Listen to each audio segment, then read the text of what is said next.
പ്രിയമുള്ളവരെ, ആരെ മുന്നിലും തലകുനിക്കാൻ മടിക്കാത്ത നമ്മുടെ മാന്യ മലയാളികൾ മണിക്കൂറുകൾ കുമ്പസാരക്കൂട്ടിലെന്നോണം കുനിഞ്ഞിരിക്കുന്നത് കാണുമ്പോൾ ആരും ഇതുവരെയും കാണാത്തൊരു കൗതുകം ഇതിനകത്തുണ്ട് എന്നൊരു തോന്നൽ. അല്ല, സത്യം. ഒരു മറയും മടിയുമില്ലാതെ മത്സരിച്ചു മതിമറക്കും നിങ്ങളോടൊരപേക്ഷ. അരുതേ എന്നല്ല, അരുതാത്തത് അരുതേ എന്ന്.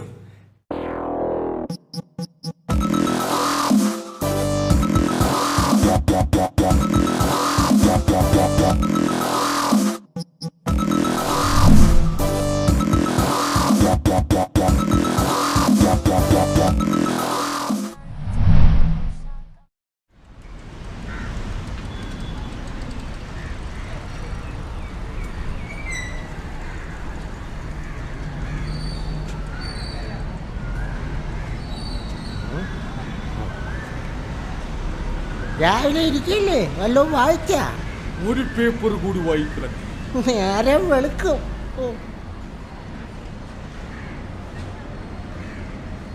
ബണ്ടി വരുവാ? വരും വരും.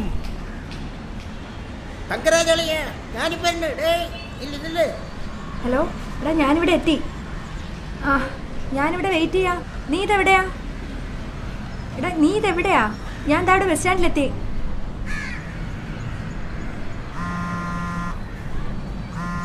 അല്ല, നിങ്ങൾ എന്താണ് ഇങ്ങനെ കുലുങ്ങണത്? Vibration vibration. ഓപ്പറേഷനാ?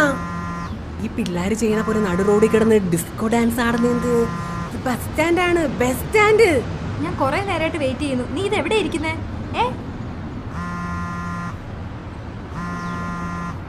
സഞ്ചിയിലല്ല, നമ്മുടെ ജുബാന്റെ പാക്കറ്റില്. ഇവിടെ ഇവിടെ. അല്ലാ, മനുഷ്യന് ഭ്രാന്ത് പിടിക്കണ കുന്ത്രാണ്ടമായി ഈ മൊബൈൽ ഫോൺ. എക്കാനും പുതുക്കാനും പഠിച്ചാ ഇവൻ സ്വയം ഏതേ. ആ പിള്ളേര് കുഞ്ഞിനും കുത്തി കളിക്കുന്ന കണ്ടാ? അവന് കുത്തിപ്പറിക്കലും ചിങ്കാരവും കണ്ട നമ്മുടെ 52 വർഷം പുറകോട്ട്. എപ്പോഴും മനസ്സിന്റെ പൂതിയുണ്ടല്ലേ. ക്ഷീണത്തെ അന്ന നിക്കാഴിക്കുവാനൊക്കെ പ്രായം എത്ര? 16. ഇപ്പഴും നമ്മക്ക് 16 വയസ്സാണ് നിങ്ങളുടെ വിചാരം. പ്രായം നമ്മുടെ മനസ്സിലാണ്. ക്ഷീണത്തെ നമുക്ക് എന്തെങ്കിലും ക്ഷീണക്കേടുണ്ടാ? ഇടയ്ക്കിടയ്ക്ക് വരണ തുമ്മലും ചീറ്റലും അല്ലാതെ. പൊടിവലി കാരണം അമ്മക്ക് ഈ തുമ്മലും ചീറ്റലും. ഈ പറഞ്ഞപ്പാണ് നമ്മൾ പൊടിക്കുപ്പിന്റെ കാര്യം ഓർത്തത്. ബലിക്കും, നീട്ടി ബലിക്കും. ഈ ബസ് സ്റ്റാൻഡിലെ പൊടിയും ചവറും കൂടാതെ ഇത് നീട്ടി ബലിക്കും.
ഹായ്.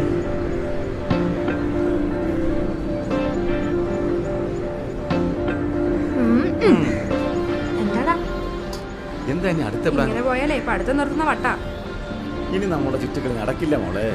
നമുക്ക് എങ്ങോട്ടെങ്കിലും വിളിച്ചോടിയാലോ? അത് പഴയ നാലാന്തരം സിനിമയുടെ ഒരു ക്ലൈമാക്സ് പോലെ അല്ലേ മോളെ? നമുക്ക് എങ്ങോട്ടെങ്കിലും ഒന്ന് മാറി നിന്നാലോ? രണ്ടും അർത്ഥത്തിൽ ഒന്നല്ലേ? രണ്ടല്ല ഒന്ന്. നമുക്ക് അവരുടെ എല്ലാ വിശ്വാസവും ആർജിച്ചുകൊണ്ട് നമ്മുടെ ബന്ധം തുടരാം. അതങ്ങ് പള്ളിയിൽ ചെന്ന് പറഞ്ഞാ മതി. എന്റെ അമ്മാവന്മാരെന്തേലും അറിഞ്ഞാലേ മറ്റൊരു കെവിനാവും നീ. പേടിക്കുന്നതിനുള്ളതല്ല പ്രേമം. ഞാൻ ഇവരോടൊന്ന് ചോദിക്കാം. ആണത്തോ ആൺകുട്ടിയും അടി കൊള്ളാൻ പറ്റിയിരും. മക്കളെ, ഈ മഞ്ചാടിക്കര ബസ് പോയാ? ഇല്ല, ഞങ്ങൾ അങ്ങോട്ടും പോണില്ല. നിങ്ങളുടെ കാര്യമല്ല, ബസിന്റെ കാര്യമാ ചോദിച്ച. നമ്മൾ തന്നെ എങ്ങോട്ട് പോണോന്ന് അറിയാതെ ആദ്യം പിടിച്ചിരിക്കുക അമ്മച്ചി. അല്ല മക്കളെ, ഇപ്പോഴും ആദ്യം പിടിക്കല്ലേ. ആദി വ്യാധിയാകും, വ്യാധി മഹാവ്യാധിയാകും. ഇതൊക്കെ ചോദിക്കാൻ നിങ്ങളാരാ? എക്സ്പയറി ഡേറ്റ് കഴിഞ്ഞ സാധനങ്ങൾ ഉപദേശിക്കാൻ വന്നിരിക്കുന്നു. മക്കളെ, 4 തലമുറകളെ കണ്ടു വളർന്ന് തളർന്നവരാ ഞങ്ങള്.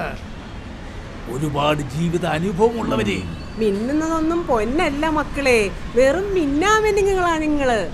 വെറുതെ ഭ്രമം കൊണ്ട് ക്രമം തെറ്റി ജീവിക്കണവര്. ജീവിതം ഞങ്ങൾക്കുള്ള ആഘോഷമാണ് മുപ്പീനെ. അർമാതി ചാളി കത്തണം.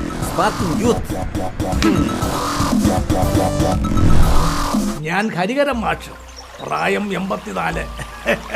എൻ്റെ ശീലങ്ങളൊക്കെ പഴയതാ. പഴയതെന്ന് പറഞ്ഞാൽ വളരെ പഴയത്.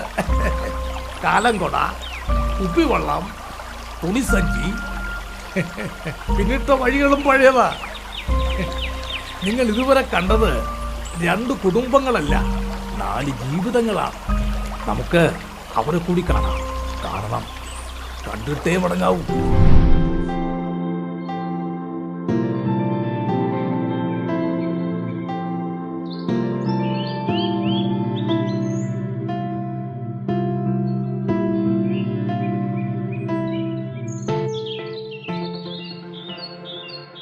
അതെ, നമ്മൾ ഈ ചാറ്റും ചീറ്റുമായിട്ടൊക്കെ നടന്നാ മതിയോ? അടുത്ത മാസം പപ്പ നാട്ടിൽ വരും. നിന്റെ ഉപ്പയ്ക്ക് എപ്പോ വേണം നാട്ടിൽ വരാമല്ലോ. ഫ്രീ വിസയാണല്ലോ. എന്നാലേ ഇപ്പൊ വരുന്ന എല്ലാം ഉറപ്പിച്ചിട്ടാ. കാട്ടി തരുന്ന കോലത്തിനെ കെട്ടണം, അല്ലെങ്കിലേ എന്നെ തട്ടും. ഓ പിന്നെ ഞൊട്ടും. കല്യാണക്കുറി അടിച്ച് ആളും പേരും കൂട്ടുന്ന ഒരു ചടങ്ങ് മാത്രമാണ് കല്യാണം. വെറുതെ ഒരു ഷോയും ഷോക്കാർഡ് വീഡിയോ ഷൂട്ടും. പിന്നെ നിന്നെ കൂടെ തേച്ചൊട്ടിച്ചെന്നുള്ള പേര് കൂടി വരും എനിക്ക്. ഇനി നിങ്ങളുടെ ശ്രദ്ധയെ ഒരു സർക്കാർ ആശുപത്രിയിലേക്ക് കൂട്ടിക്കൊണ്ടുപോകുന്നു. നമ്മുടെ ജീവൻ രക്ഷിക്കേണ്ട ഡോക്ടർ ഒരു മൊബൈൽ ഫോൺ വെച്ച് കളിക്കുന്നു. ഓപ്പറേഷൻ കഴിഞ്ഞു, പക്ഷേ രോഗി മരിച്ചു. കാരണം ഓപ്പറേഷൻ ചെയ്ത രോഗിയുടെ വയറ്റിൽ ഡോക്ടറുടെ മൊബൈൽ. നമുക്കിനി ആശുപത്രി കൂടി കാണണം.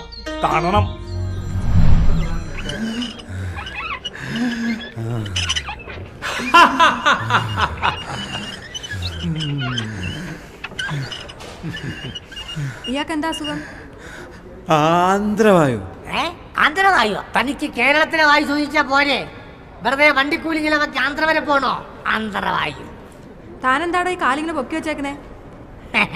ഇവൻ ഇടതുപക്ഷക്കാരനാ, അതാ ഇടത്തേക്കാൾ പൊക്കി പിടിച്ചിരിക്കുന്നത്.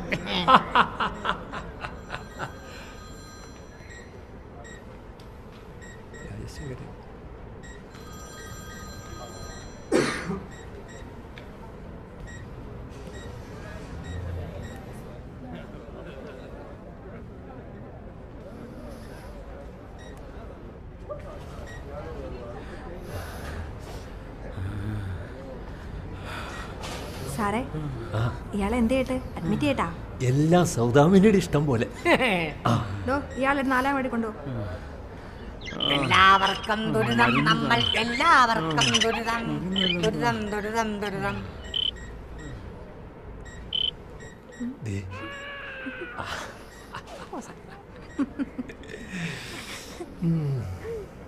ഞാൻ അയച്ചിട്ടുണ്ട്.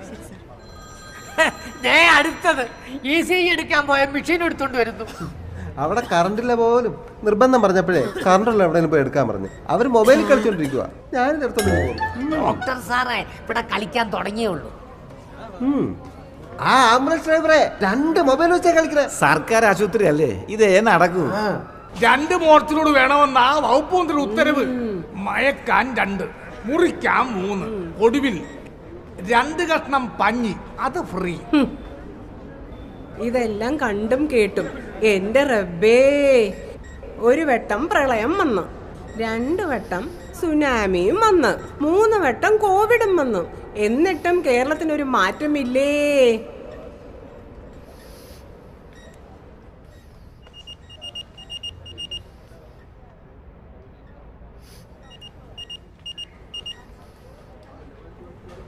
വായം തുറന്ന്.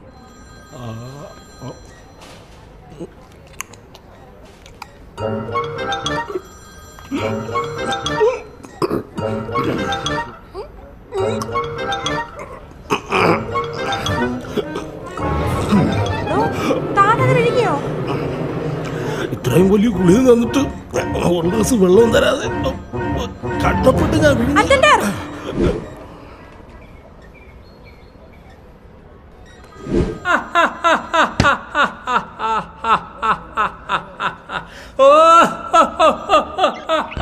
എന്റെ പൊടി സാറേ, ഒന്ന് വേഗം ജീവൻ വേണ്ടി രക്ഷപ്പെട്ടു. അവിടുത്തെ ഈ ആശുപത്രി തല്ലിപ്പൊളിക്കുന്നു. ജീവനും കൂട്ടോട് മൊബൈലിൽ ചാബിയിൽ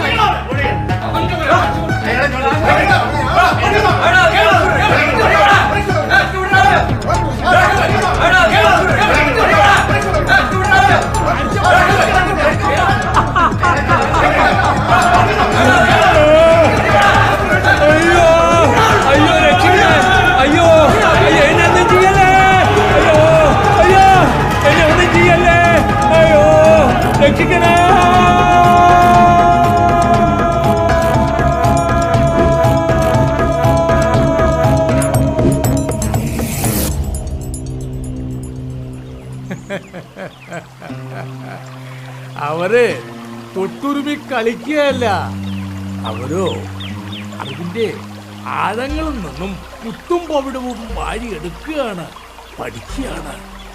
കാണാം, അവരെ കൂടി കാണാം.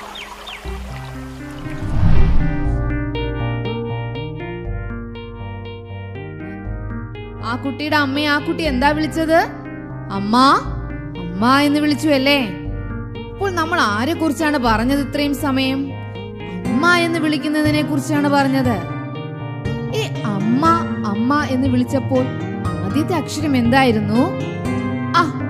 അമ്മ. എന്തായിരുന്നു?